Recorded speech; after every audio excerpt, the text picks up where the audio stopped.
Good morning, student. Next topic of importance of financial planning of chapter number 9. So what is the importance? It helps in forecasting what may happen in future under different business situation.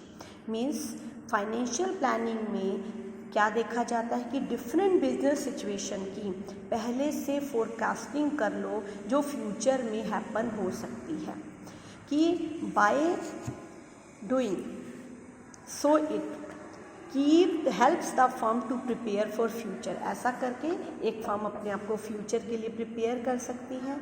जैसे suppose आपने sales की production कर रखी है 20%, अब may be future में cell 15% भी हो सकती है, मे बी 25%, 20% से कम भी और 20% से ज़्यादा। तो हम तीनों सिचुएशंस को का पहले से एक ब्लूप्रिंट तैयार कर लेंगे। तो फ्यूचर में कोई भी सिचुएशन अराइज होती है तो हम सिचुएशन को इजीली फेस कर सकते हैं, क्योंकि हमने हर सिचुएशन के लिए पहले फंड की रिक्वायरमेंट एनालाइज कर रखी है। फ्यूचर में हमें क्या डिसीजन लेना है, इससे बिजनेस स्मूथ रन कर सकता है, क्योंकि हमने तीनों सिचुएशन की फोरकास्टिंग कर रखी है। नेक्स्ट है it helps in avoiding business shock and surprise and helps the company in preparing for the future.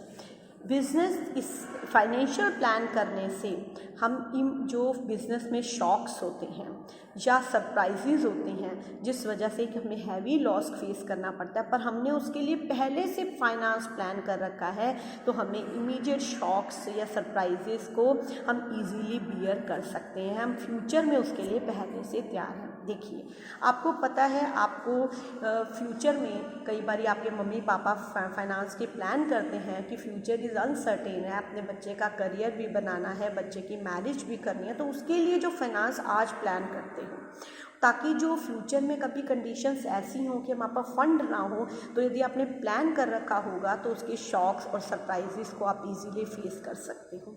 It helps in coordinating various business functions. Financial planning different business functions में coordination लाता है। Sales and production function by providing clear policy and procedure. Means सारे functions में coordination लाना। अब sales और production functions जो भी हमारे परफॉर्म होते हैं पहले से अपनी पॉलिसीज़ और प्रोसीजर्स क्लियर कर दी जाती हैं ताकि किसी भी तरह की एम्बिगुअस या किसी भी तरह की प्रॉब्लम अराइज ना हो।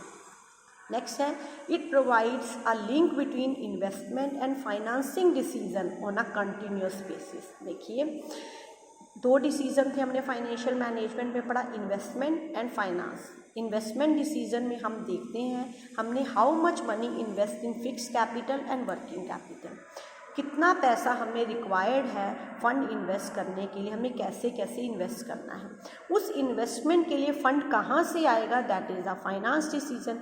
कितना डेट से अरेंज करें, कितना इक्विटी से, तो इन दोनों कितना इन्वेस्ट करना है और कहाँ से फंड के सोर्स अवेल हो सकते हैं, ये दोनों चीज़ों में रिलेशन कौन लाता है, लिंक फाइनेंशियल प्लानिंग। क्योंकि प्लानिंग में ही तो हम देखते हैं हमें कितने फंड की रिक्वायरमेंट है और दूसरा हमें कहाँ कहाँ से उस फंड को अवेल करना है, ये चीज़ें फाइनेंशियल प्लानिंग के बिना पॉसिबल नहीं है। तो एक अच्छा फाइनेंशियल मैनेजर यदि फाइनेंस को मैनेज करना चाहता है तो उसके फाइनेंशियल प्लानिंग बहुत अच्छी होनी चाहिए। It helps in reducing waste, duplication of efforts, gaps in planning and confusion.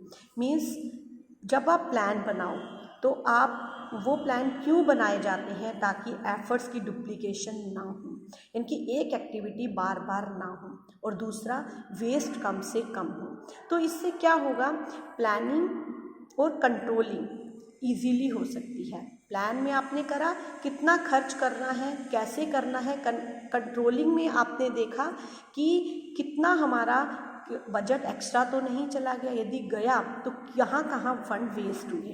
Planning it helps in reducing waste, duplication of efforts, gap in planning and confusion. Next है इट सर्व्स इन, यहाँ आएगा बेटा controlling, planning and controlling. Next है it serves as control technique as it makes evaluation of actual performance easier by the spelling out the various business segment. तो ये आ गया कि हमारे पास बड़ी सारी कंट्रोल टेक्निक्स हैं जिसके थ्रू हम इवेल्युएट करते हैं कि हमारी एक्चुअल वर्क परफॉर्मेंस कैसी चल रही है। क्यों? हमें पता चल जाएगा कि जो फंड हम इन्वेस्ट कर रहे हैं वो राइट जगह पे राइट टाइम पे इन्वेस्ट हो रहा है या नहीं, हमारे फंड की प्लान सही हो रहा है या नहीं। नेक्स्ट आता है आपका it tries to link present with the future, क्योंकि प्लान आज कर रहे हो और किसके लिए की जाती है, फ्यूचर के लिए। तो कौन प्लानिंग कर रहा है, that is a financial planning की प्रेजेंट में जाती है बट एग्जीक्यूट फ्यूचर में होती है, that creates the link between present and future. Next आ जाता है types of financial planning. There are two types of financial planning, long term financial planning and second short term financial planning. Long term financial planning जो relate होती है वह long term growth और investment से relate होती है, क्योंकि हम लंबे टाइम के लिए अपने फंड को इन्वेस्ट करना चाहते हैं, उसके लिए प्लान करते हैं। तो इसमें हम जो फोकस रहता है वो कैपिटल एक्सपेंडिचर प्रोग्राम होता है। जैसे आप प्लांट में इन्वेस्ट करना चाहते हो, बड़ा मशीनरी खरीदना चाहते हो, तो उसके लिए आपको पहले से प्लान करना होता है कि हमें फ़ंड कैसे अरेंज करना है, कहाँ से अरेंज करना है। दूसरी होती है शॉर्ट टर्म प्लानिंग, जो शॉर्ट टर्म प्लान्स को कवर करता है। जैसे बजट होता है, बजट एक पर्टिकुलर पीरियड के लिए बनाया जाता है, 1 मंथ के लिए भी, 1 ईयर के लिए भी बनाया जाता है। बजट क्या होता है, जब हम अपने एक्सपेंसेस और इनकम को न्यूमेरिकल फिगर्स में कन्वर्ट कर देते हैं, दैट इज़ कॉल्ड बजट। आपके मम्मा अपनी सैलरी का एक बजट बना लेते हैं कि मुझे कैसे कैसे एक्सपेंड करना है और कितना बचाना है, दैट इज़ कॉल्ड बजट की शॉर्ट टर्म प्लानिंग होती है। नेक्स्ट आ जाता है प्लानिंग प्रोसेस। अब कैसे स्टार्ट की जाती है फाइनेंशियल प्लानिंग। फर्स्ट होता है preparation of sales forecast. Financial planning सबसे पहले कौन से स्टेप से स्टार्ट होती है, sales forecast. Sales forecast means हम अपनी फ्यूचर की सेल को पहले से फोरकास्टिंग कर लेते हैं, पूर्वानुमान लगा लेते हैं कि मेरी अगले, जैसे सपोज मैं 5 ईयर प्लान कर रही हूँ तो मैं अपना फाइनेंशियल प्लान नेक्स्ट 5 ईयर्स के लिए बना रही हूँ और एस्टिमेट लगाऊंगी कि मेरी नेक्स्ट 5 ईयर्स में मेरी कितनी सेल हो सकती है। Second, preparation of financial statements. जब मुझे सेल का एस्टिमेशन फोरकास्टिंग कर ली, उसके बिहाफ पे मैं अपनी फाइनेंशियल स्टेटमेंट्स बनाती हूँ कि मुझे कितना फंड चाहिए, मुझे कैसे इन्वेस्ट करना है, कितना फिक्स कैपिटल में लगाना है, कितना वर्किंग कैपिटल में लगाना है, उसकी फंड की एस्टिमेशन लगाना। नेक्स्ट स्टेप आ जाता है हमारा estimation of expected profit. Then the expected profit during the period are estimated so an idea can be made of how much of fund requirement can be met internally through retained earning। कि जब मैंने अपने profits का estimation करा कि मेरा profit कितना हो सकता है, तो मुझे पता चल जाएगा कि मुझे इंटरनल से सोर्सेज से कितने फंड की रिक्वायरमेंट है, जैसे रिटेन्ड अर्निंग। तो इससे क्या होगा, जब मुझे अपने प्रॉफिट्स का एस्टिमेशन हो जाएगा तो मैं एक्सटर्नल सोर्सेज से फंड की रिक्वायरमेंट को इजीली चेकआउट कर सकूंगी कि मेरे इंटरनल फंड से इतना प्रॉफिट अरेंज हो जाए, इतना फंड अरेंज हो जाएगा, तो मैं एक्सटर्नल सोर्सेज से कितना फंड अरेंज कर सकती हूँ। Next, estimation of source of external fund.